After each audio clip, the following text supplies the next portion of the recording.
Hello students, कैसे हैं आप सभी का हमारे YouTube चैनल पर स्वागत है। जैसा कि आप सभी लोग जानते हैं कि हमारा लास्ट टाइम जो चैप्टर स्टार्ट हुआ था दैट वाज सिंपल इंटरेस्ट, साधारण ब्याज। सिंपल इंटरेस्ट में लास्ट टाइम हमने बेसिक कॉन्सेप्ट्स को डिस्कस किया था। आज हम सिंपल इंटरेस्ट से कुछ इंपॉर्टेंट कॉन्सेप्ट्स, कुछ स्पेसिफिक कॉन्सेप्ट्स को डिस्कस करने जा रहे हैं जिन कॉन्सेप्ट्स के बेसिस पर अक्सर एग्जाम में क्वेश्चन पूछा जाता है। ओके, उन स्पेसिफिक कॉन्सेप्ट्स में से आज पहला स्पेसिफिक कॉन्सेप्ट लेने जा रहे हैं, that is if a certain some becomes n times of the principal value in t years at a specific rate of interest, then rate, तब हमें रेट आइडेंटिफाई करना। अब ऐसे में हमसे कहा गया है if a sum becomes n times of the principal value in t years, then find rate, rate find out करने के रिगार्डिंग कॉन्सेप्ट है। तो सिंपल इंटरेस्ट के केस में हमने फॉर्मूला देखा था principal equal to principal into time into rate upon 100 is equal to interest. ये हमारा इंटरेस्ट फाइंड आउट करने का कॉन्सेप्ट था। ERT अपॉन 100 हमारा इंटरेस्ट फाइंड आउट करने का कॉन्सेप्ट होता है। लेकिन हमारे इस सेक्शन में हमसे कहा गया देन रेट आइडेंटिफाई करना। तो रेट आइडेंटिफाई करने का कॉन्सेप्ट क्या होगा? इंटरेस्ट के साथ इनटू में 100 and divided bye P into R, P into T। ये रेट फाइंड आउट करने का कॉन्सेप्ट हो जाएगा। लेकिन अब हमारे कॉन्सेप्ट, हमारा जो फॉर्मेट है उसमें कहा गया if a sum becomes n times of the principal value, यदि कोई धनराशि t वर्षों में मूलधन का n गुना हो जाती है।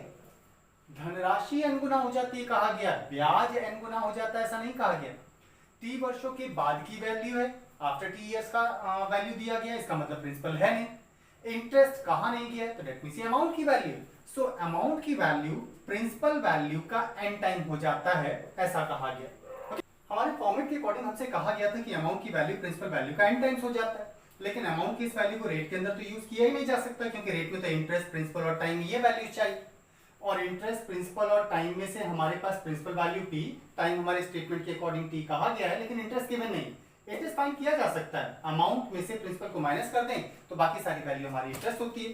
सो इंटरेस्ट की वैल्यू हो जाएगी अमाउंट में से प्रिंसिपल को माइनस करने पर, अमाउंट है n टाइम्स ऑफ p, इसमें से p माइनस कर देते हैं, so that would be n, p common लेने पर n-1 इनटू p। इंटरेस्ट की इस वैल्यू को यहां पर यूटिलाइज किया जा सकता है। तो तब रेट हो जाएगा हमारे पास, रेट विल बी, इंटरेस्ट की जगह रख सकते हैं n-1 into p into 100 upon principal value हमारे पास p है इनटू टाइम इज t, तो p कैंसिल हो जाएगा। So rate will be n-1 into 100 upon t। यही हमारे लिए रेट फाइंड आउट करने का कॉन्सेप्ट हो जाता है, परसेंट पर एनम। क्लियर? तो रेट हो जाता है कब? जब अमाउंट की वैल्यू प्रिंसिपल वैल्यू का n टाइम्स हो रहा हो, तब सिंपल इंटरेस्ट के केस में तब रेट फाइंड आउट करने का फॉर्मेट होता है जितने भी गुना प्रिंसिपल वैल्यू का अमाउंट हो रहा है उसमें से -1 कीजिए into 100 and divided by time, that's the rate. इतने परसेंट का रेट हो जाता है। One more thing, actually rate, principal और टाइम ये तीनों ही वैल्यूज एक दूसरे की रेसिप्रोकल वैल्यूज है। ऐसा हो सकता है कि हमारे क्वेश्चन में रेट और टाइम में से टाइम की वैल्यू अगर दी जाती है तो रेट फाइंड करने के लिए ये कॉन्सेप्ट है, लेकिन अगर रेट दिया जाए और टाइम पूछा जाए तो इन दोनों को इंटरचेंज किया जा सकता है। तब उस केस में टाइम फाइंड आउट करने का कॉन्सेप्ट हो जाएगा n-1 into 100 upon r, that would be the rate. तब हमारा टाइम हो जाएगा, तो टाइम फाइंड आउट करने का कॉन्सेप्ट हो जाएगा n-1 into 100 upon r। Clear? तो रेट और टाइम एक दूसरे की रेसिप्रोकल वैल्यूज होती है। Is it clear? Next concept है if interest of a certain sum becomes n times of the principal value in t years at a specific rate of interest, then rate। इस बार हमसे कहा गया कि interest की value principal value का n times हो जाता है। ओके, अभी हमने रेट आइडेंटिफाई करने का कॉन्सेप्ट देखा था, रेट इक्वल टू होता है interest into 100 upon p into t। और इस बार हमसे कहा गया है कि इंटरेस्ट की वैल्यू प्रिंसिपल वैल्यू का n टाइम्स हो जाता है। Interest becomes n times of the principal value कहा गया, ब्याज मूलधन का n गुना हो जाता है ऐसा कहा गया। तो ऐसे केस में इंटरेस्ट की वैल्यू को यहाँ डायरेक्टली प्लेस किया जा सकता है। तो यहाँ पर डायरेक्टली इंटरेस्ट की वैल्यू को प्लेस करने पर कॉन्सेप्ट हो जाएगा n times of p into 100 upon p into t, that is p cancel हो जाएगा। So rate will B n into 100 upon t। तब रेट फाइंड आउट करने का कॉन्सेप्ट ये हो जाता है। क्लियर? तो इन केस ऑफ इंटरेस्ट, अगर ब्याज मूलधन का n गुना हो रहा है, तब इस केस में रेट फाइंड आउट करते समय जितने भी गुना प्रिंसिपल वैल्यू का इंटरेस्ट हो रहा है वो वैल्यू लेंगे। into 100 and divided by time, तब रेट फाइंड आउट करने का कॉन्सेप्ट ये हो जाता है। इसका मतलब ये हुआ कि इंटरेस्ट के केस में -1 नहीं करना है, जबकि अमाउंट के केस में -1 करना होता है। क्लियर? तो अमाउंट के केस में जितने भी गुना प्रिंसिपल वैल्यू का अमाउंट बन रहा है उसमें से -1 करेंगे, जबकि इंटरेस्ट के केस में -1 नहीं करेंगे। Clear students? ओके, इन कॉन्सेप्ट के बेसिस पर चलिए एक आध क्वेश्चन देखते हैं। तो आज के लिए एक क्वेश्चन है, in how many years the interest of a certain sum will become 3 times of the principal value at the rate of 20% per annum. Now question के अकॉर्डिंग हमसे जो कहा गया है वो है इंटरेस्ट की वैल्यू प्रिंसिपल वैल्यू का 3 टाइम्स हो जाता है। मान लेते हैं प्रिंसिपल P है तो इंटरेस्ट हो जाएगा 3 टाइम्स ऑफ P। रेट हमसे कहा गया है 20% और टाइम की वैल्यू हमसे पूछी गई है कितना टाइम लगेगा। इंटरेस्ट प्रिंसिपल वैल्यू का 3 टाइम्स हो रहा है और इंटरेस्ट प्रिंसिपल वैल्यू का जितना भी गुना हो वो हमारे लिए n की value, so n will be 3। n की वैल्यू 3 है, रेट आपको दे रखा है, टाइम पूछा गया। नाउ रेट और टाइम एक दूसरे की रेसिप्रोकल वैल्यूज होती हैं, इसलिए टाइम आइडेंटिफाई करने के लिए, क्योंकि इंटरेस्ट प्रिंसिपल वैल्यू का n टाइम्स हो रहा है तो -1 नहीं करेंगे, इनटू 100 अपॉन रेट, इतने इयर्स का ड्यूरेशन होना चाहिए। n की वैल्यू हमें दी गई है 3 इनटू 100 और रेट क्वेश्चन में कहा गया है 20%, सो दैट वुड बी 25 जा 5 3 जा 15 इयर्स का ड्यूरेशन हो जाए। That's the duration. इतने ड्यूरेशन में 20% के रेट से कोई भी प्रिंसिपल वैल्यू का इंटरेस्ट की वैल्यू 3 गुना हो जाएगी। Clear students? वेल स्टूडेंट्स, अगर हमारा वीडियो पसंद आ रहा हो तो please subscribe, like and share जरूर करते रहिएगा। वेल, इस इंपॉर्टेंट कॉन्सेप्ट के बेसिस पर एग्जाम में क्वेश्चन तो पूछे ही जाते हैं, इसके अलावा एक और इंपॉर्टेंट कॉन्सेप्ट है जहां से अक्सर एग्जाम में क्वेश्चन देखा भी गया है।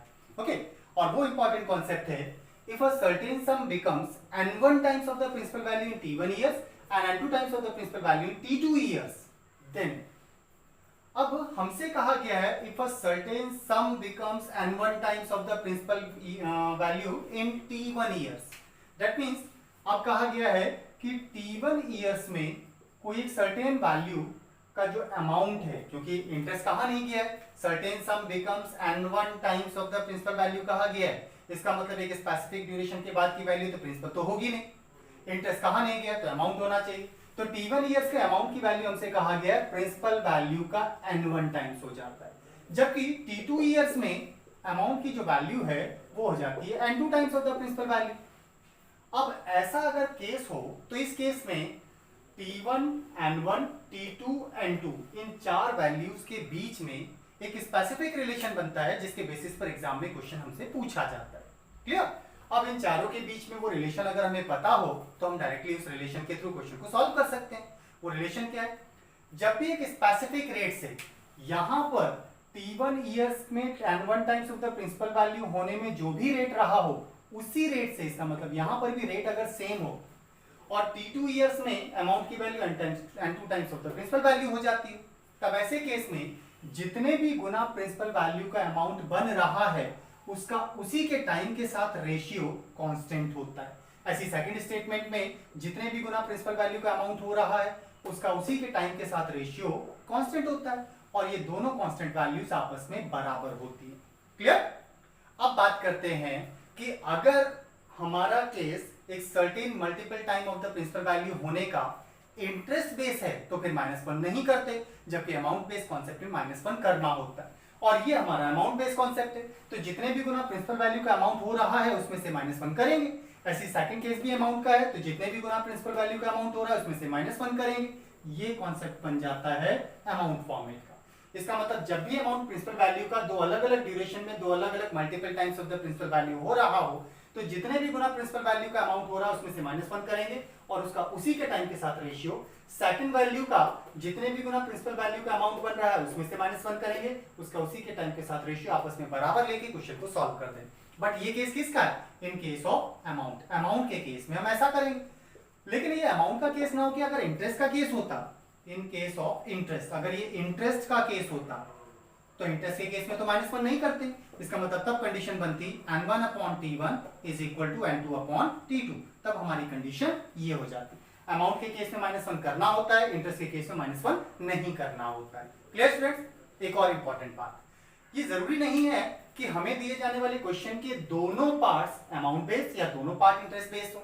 ऐसा हो सकता है कि आधा हिस्सा अमाउंट बेस्ड और आधा हिस्सा इंटरेस्ट बेस्ड दिया जाए। तो रिमेंबर, जो अमाउंट बेस्ड फॉर्मेट होगा उसमें तो -1 करेंगे, लेकिन जो इंटरेस्ट बेस्ड कॉन्सेप्ट होगा, फॉर्मेट होगा, पार्ट होगा, उसमें -1 नहीं करेंगे। तो अमाउंट वाले पोर्शन में -1 कीजिए, इंटरेस्ट वाले पोर्शन में -1 मत कीजिए और दोनों को इक्वल करके सॉल्व कर दीजिए। क्लियर? जो भी वैल्यू आएगी वो एक्चुअल वैल्यू को डिनोट करेगी। ओके वेल स्टूडेंट्स, ये हमारा बहुत ही इंपॉर्टेंट कॉन्सेप्ट था और इसके बेसिस पर अक्सर एग्जाम में क्वेश्चन पूछा भी जाता है। चलिए इसी के बेसिस पर एक क्वेश्चन प्रैक्टिस करते हैं। क्वेश्चन है आपके लिए, a certain sum becomes 5 times of the principal value in 14 years at a specific rate of interest. In how many years the interest of the sum will become 6 times of the principal value with the same rate of interest?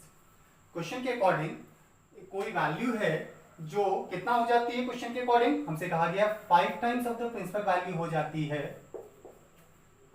In 14 years.